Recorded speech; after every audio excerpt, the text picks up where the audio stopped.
Welcome to our channel. నేను నవీన్. ప్రస్తుతం Raja Saab cinema పైన ప్రతి ఒక్క ప్రేక్షకుడు కూడా చాలా ఇంట్రెస్ట్ తో చూస్తున్నారు. అయితే ఎట్టకేలకు రిలీజ్ అవ్వడానికి కూడా కొన్ని గంటలే సమయం ఉంది. అయితే ఆ సినిమాకి సంబంధించి రివ్యూ ఏంటి, టాక్స్ ఏంటి, ప్రేక్షకుల అంచనాలు ఎలా ఉన్నాయని మనతో మాట్లాడడానికి సీనియర్ లిస్ట్ శ్రవణ్ గారు ఉన్నారు. సార్తో మాట్లాడతాం. నమస్తే అండి. నమస్తే అండి. మరికొన్ని గంటల్లో రాజాసాబ్ అనేది ప్రేక్షకుల్ని అలరించబోతానికి సిద్ధంగా ఉంది. సో దాని గురించి రివ్యూ అంటే చేయాల్సి వస్తే ఏవి ప్రధానంగా చెప్పుకోవచ్చండి? రాజా సాబ్ పాన్ వరల్డ్ స్టార్ ప్రభాస్ నటిస్తున్న చిత్రం చాలా బజ్ క్రియేట్ అయ్యి ఆ, ఆ సంక్రాంతి పండగ వాతావరణం, పండగ సీజన్లో రిలీజ్ అవుతూ పండగ రేస్లో ఉన్నటువంటి రాజా సాబ్కు బాగా బజ్ క్రియేట్ అయింది అని చెప్పొచ్చు. అయితే ఆ సినిమా ఫస్ట్ రివ్యూ అని అడుగుతున్నారు, కానీ వాస్తవం ఏంటంటే ఇంతవరకు ఆ సినిమాకు ఆ, ఇంకా మనం మాట్లాడే ఈ సమయం గురువారం నాటికి మధ్యాహ్నం నాటికి బెనిఫిట్ షో ఇంకెక్కడా కూడా జరగలేదు. ఈరోజు రాత్రితో ప్రారంభం అవుతాయి. సో అప్పుడు కానీ ఫస్ట్ రివ్యూ అనుకోవచ్చు. కానీ దానికన్నా ముందు ఇండస్ట్రీలో కొందరు అంటే రివ్యూలు చూసిన వాళ్ళు కానీ, అంటే రివ్యూ మీన్స్ సినిమా ప్రివ్యూ చూపిస్తుంటారు. అంటే పెద్దలకు సినిమా ఎలా ఉందని కానీ, కొన్ని సందర్భంలో లైక్ స్పెషల్ స్పెషల్ షో అంటారా? సౌండ్ ఎఫెక్ట్స్ ఇవన్నీ సింక్ నాన్ సింక్ ఎట్లుందని టెక్నికల్ ఎక్స్పర్ట్ తో చూస్తుంటారు. కొన్ని సందర్భంలో ఎగ్జిబిటర్ సినిమా అమ్మడానికి కోసం ఎగ్జిబిటర్ల కోసం ప్రదర్శిస్తుంటారు. కొన్ని సందర్భంలో ఒక సీనియర్ గా భావించేటువంటి, అంటే ఉదాహరణకు మన ఇండస్ట్రీలో సీనియర్ గా ఆ రోజుల్లో దాసనారాయణ గారికి పిలిచి సినిమాలు చూపించేవారు. ఇప్పట్లో కూడా చిరంజీవి గారు కూడా కొన్ని సినిమాలు చూపిస్తా ఉన్నారు, చిన్న తరహా చిత్రాల వాళ్ళు. అంటే అట్లా చూపించినప్పుడు కానీ, సెన్సార్ బోర్డులో సెన్సార్ చూపించినప్పుడు కానీ, ఎడిటింగ్ ల్యాబ్లో కానీ చూసిన వాళ్ళు ఇండస్ట్రీ టాక్ ప్రకారం రకరకాల గ్యాసిప్స్ కానీ వార్తలు బయటకు వస్తూ ఉంటాయి. ఆ ప్రకారం చూసిన రాజాసాబ్ ఆస్ట్రేలియాలో సెన్సార్ బోర్డు తరపున ఉమర్ సింద్ అని ఒకడు పనిచేస్తాడు, సినీ క్రిటిక్స్ అని చెప్తూ, సినీ జర్నలిస్ట్ అని చెప్తూ. చాలా సందర్భంలో అతను వివాదాస్పద వ్యాఖ్యలు చాలా చాలా ఆ హీనంగా హీరోయిన్ గురించి మాట్లాడిన విధానం వేరైనా, తను రాజాసాబ్ సినిమా చూసినట్టు దాని గురించి చిన్న రివ్యూ కూడా ఒకటి ఆ నెట్లో తను సోషల్ మీడియాలో పోస్ట్ చేయడం కాస్త కొంచెం వైరల్ గా మారింది. విషయం ఏంటంటే, రాజాసాబ్ అనేది ఇది సోషియో ఫాంటసీ చిత్రం. అంటే ఇక్కడ అంటే సాధారణ సగటు కామన్ లైఫ్ లో నుంచి ఒక రాజరికం లేదా దేవతలు, దేవుళ్ళు, శక్తుల రూపంలో, మహిమల రూపంలో కలిపి చూపించడానికి సోషియో ఫాంటసీ చిత్రాలుగా మనం చెప్పొచ్చు. ఆ ఆ తరహా చిత్రాల్లో అరుంధతి కానీ ఇట్లాంటి అమ్మోర్ చిత్రాలు ఇట్లాంటివన్నీ కూడా మనం చెప్పుకోవచ్చు. అంటే సాంఘిక లైఫ్, సోషల్ లైఫ్ లో ఒక సగటు ఫ్యామిలీ ఆ పర్సన్ దేవునితో కానీ అతీంద్ర శక్తులతో కానీ చేసేటువంటి విన్యాసాలు, ఆ కథాంశంతో వచ్చినప్పుడు సోషల్ ఫాంటసీ అంటాం. ఈ తరహా చిత్రంగా మనం భావించవచ్చు.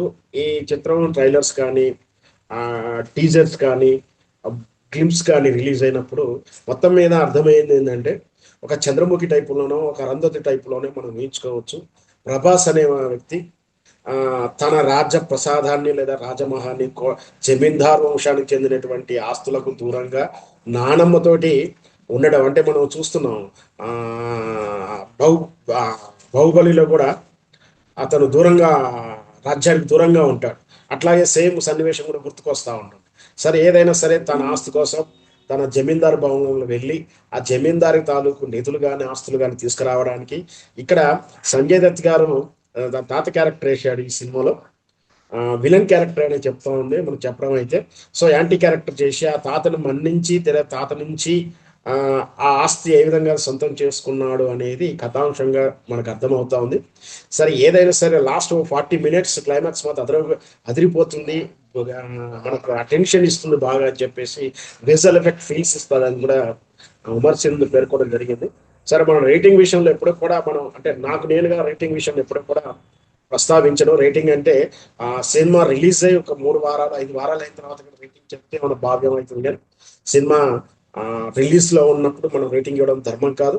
మొత్తం మీద సినిమా మాత్రం బాగుంటుంది, ఒక ఎంటర్టైన్మెంట్ గా ఉంటుంది. ప్రభాస్ని ఏ విధంగా సోషల్ అంటే ఒక సగటు ప్రేక్షకుడు ఏ విధంగా కోరుకుంటాడు, ఎన్ని యాక్షన్ సీక్వెన్స్, ఫైటింగ్స్, ఒక కామెడీ రోలు లేదా ఒక లవ్ ట్రాక్, ఇవన్నీ కూడా ఏ విధంగా అయితే తను కోరుకుంటాడో ప్రేక్షకులు ప్రభాస్ ఏ విధంగా అయితే అభిమానిస్తారో ఆ జోనర్ లో మారుతి ఈ చిత్రాన్ని దర్శకత్వంలో రూపుదిద్దాడు. తాను అనుకున్నది ఏదో తను చేయదలుచుకుంది స్పష్టంగా మనం చూస్తూనే ఉన్నాం. మారుతి గారి సినిమాలు మన మొదటి నుంచి కూడా ఆ, చేయదలుచుకున్న సినిమాని ఒక పద్ధతిగా రాసుకోవడం, పద్ధతిగా పిక్చరైజ్ చేయడం, పిక్చరైజేషన్ దాన్ని మార్కెటైజ్ చేయడం అనేది మారుతికి మంచి వెన్నెతో పెట్టిన పిక్చర్.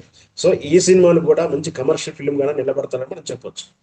సో ప్రేక్షకులు అయితే చాలా కోలాహలంగా ప్రభాస్ గారి సినిమా, అది కూడా మారుతి గారి డైరెక్షన్ లో, గతంలో ఆయన సినిమాలు చూసిన తర్వాత ఈ సినిమా పైన భారీగా అంచనాలు పెరిగిపోయినాయి. సో ఎక్స్పెక్ట్ చేసి భారీగా వెళ్ళొచ్చండి.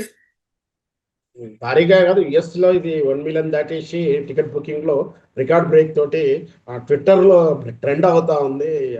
రాజా సాబ్ టికెట్ బుకింగ్ విషయం కూడా గత 8-9 గంటల నుంచి ట్రెండింగ్ లో ఉంది. రాజా సాబ్ టికెట్ బుకింగ్ రేజ్ అంతా కూడా మొత్తం మీద తెలుగు ప్రేక్షకులకు, యావత్ బాలీవుడ్ ప్రేక్షకులకు, వరల్డ్ వైజ్గా హాలీవుడ్ రేంజ్లో కనువిందు చేయడానికి తెలుగువాడి సంక్రాంతి కానుకగా వస్తున్నటువంటి రాజా సాబ్ కనువిందు చేయబోతుందని మనం చెప్పొచ్చు.